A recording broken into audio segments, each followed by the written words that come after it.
ఆదిలాబాద్ జిల్లా కేంద్రంలోని తాంసీ బస్టాండ్ వద్ద చేపడుతున్న రైల్వే అండర్ బ్రిడ్జ్ పనులు నిలిపివేయడంతో అవతలి వైపు ఉన్న భాగ్యనగర్ తాటిగూడ కాలనీ వాసులు ఆందోళనకు దిగారు. స్థానిక పంజాబ్ చౌరస్తా వద్ద బైఠాయించి రాస్తా రోకోని చేపట్టారు. పెద్ద ఎత్తున నినాదాలు చేస్తూ నిరసన వ్యక్తం చేశారు. దీంతో దాదాపు గంట పాటు వాహనాలు స్తంభించిపోయాయి. భారీ ఎత్తున రాకపోకలు నిలిచిపోయాయి.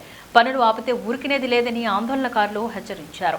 ఈ విషయం తెలుసుకున్న ఎమ్మెల్యే పాయల శంకర్ ఘటనా స్థలాన్ని సందర్శించి సమస్య పరిష్కారానికి తన వంతు కృషి చేస్తానని చెప్పడంతో ప్రజలు ఆందోళన విరమించారు.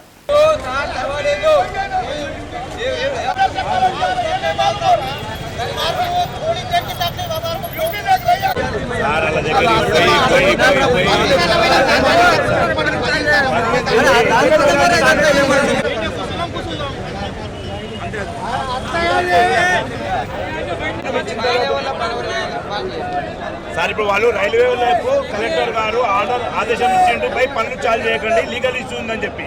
వాళ్ళు ఏమంటున్నారు, రైల్వే అధికారులు ఏమంటున్నారు అంటే మేము మా పరిధిలో మేము చేయడం తయారు రెడీ ఉన్నాం.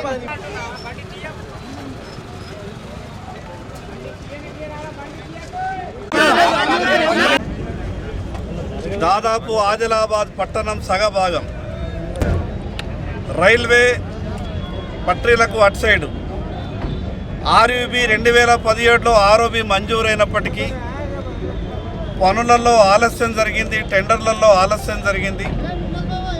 ఇప్పటికే దాదాపు ఆర్ఓబీ పని ఒక 40-50% పనులు మొదలైనవి.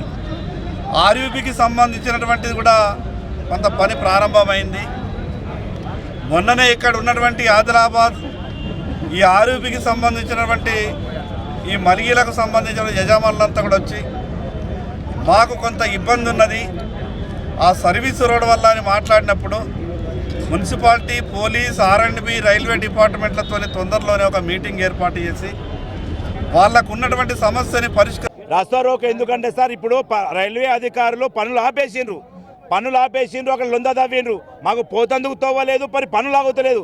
సరే రైల్వే అండర్ బ్రిడ్జ్ పనులు అవుతున్నాయని చెప్పి 45 రోజులు ఏదైతే 45 రోజులు మేము కష్టపడదాం అనుకుంటే ఇప్పుడు ఆ పనులు అనేది జరుగుతలేవు. అక్కడ ఎందుకు జరుగుతలేవంటే ఇక్కడ ఏదైతే స్టే తీసుకొచ్చిందో వాళ్లకు గవర్నమెంట్ వత్తాసు పలుకుతున్నది. కలెక్టర్ గారు, ఆర్డీఓ గారు వీరందరూ కూడా రైల్వే అధికారులను కలిసి పనులు ఆపండి, ఇది కోర్టులో ఉందని చెప్తున్నారు. మరి ఇది రైల్వే అధికారులు చెప్పే బదులు ఈ దుకాణం వాళ్ళకే చెప్తే అయిపోతుంది కదా. మీకు ఏదైనా నష్టపరిహారం ఉంటే వాళ్ళు చూసుకోవాలి. కానీ రైల్వే అధికారులను పనులను ఎందుకు మీరు ఆటంకం కలిగిస్తున్నారు? కలెక్టర్ గారు మరియు ఈ మున్సిపల్ అధికారులు, ఆర్ఎండ్బి డిపార్ట్మెంట్ వాళ్ళు వచ్చి పనులు ఆపండి కొన్ని రోజులు అని చెప్పే అధికారం వీళ్ళకి ఎక్కడిది? ఏమన్నా ఉంటే వీళ్ళు రైల్వే అధికారులకు చెప్పే అధికారం లేదు కదా, సెంట్రల్ గవర్నమెంట్ అది. వాళ్ళ పరిధిలో వాళ్ళు పని చేసుకుంటున్నప్పుడు వీళ్ళు పోయి ఆపండి అని చెప్తున్నారు. ఇది ఎంతవరకు కరెక్ట్? మా కార్యాచరణ రైల్వే అండర్ బ్రిడ్జ్ పనులు మొదలయ్యేంత వరకు మేము ఈ పోరాటం అనేది ఆపం. రోజు వచ్చి కూర్చుంటాం. ఎన్ని రోజులు నాకు కేసులు చేయండి, ఇది మమ్మల్ని జైలు పంపించేంత వరకు, మా ప్రాణాలు పోయేంత వరకు కూడా మేము రోడ్డు మీదనే కూర్చుంటాం. ఈ రోజు మమ్మల్ని తీసుకుపోతారా, రేపు వచ్చి కూర్చుంటాం, రేపు తీసుకుపోతారా, ఎల్లుండి వచ్చి కూర్చుంటాం. రోజు ఇదే పని, మాకేం పెళ్ళలేదు. రాబోయే దినాల్లో పెళ్ళం పోరాలను తీసుకొచ్చి వంట వార్పు కూడా ఈయన పెడతాం.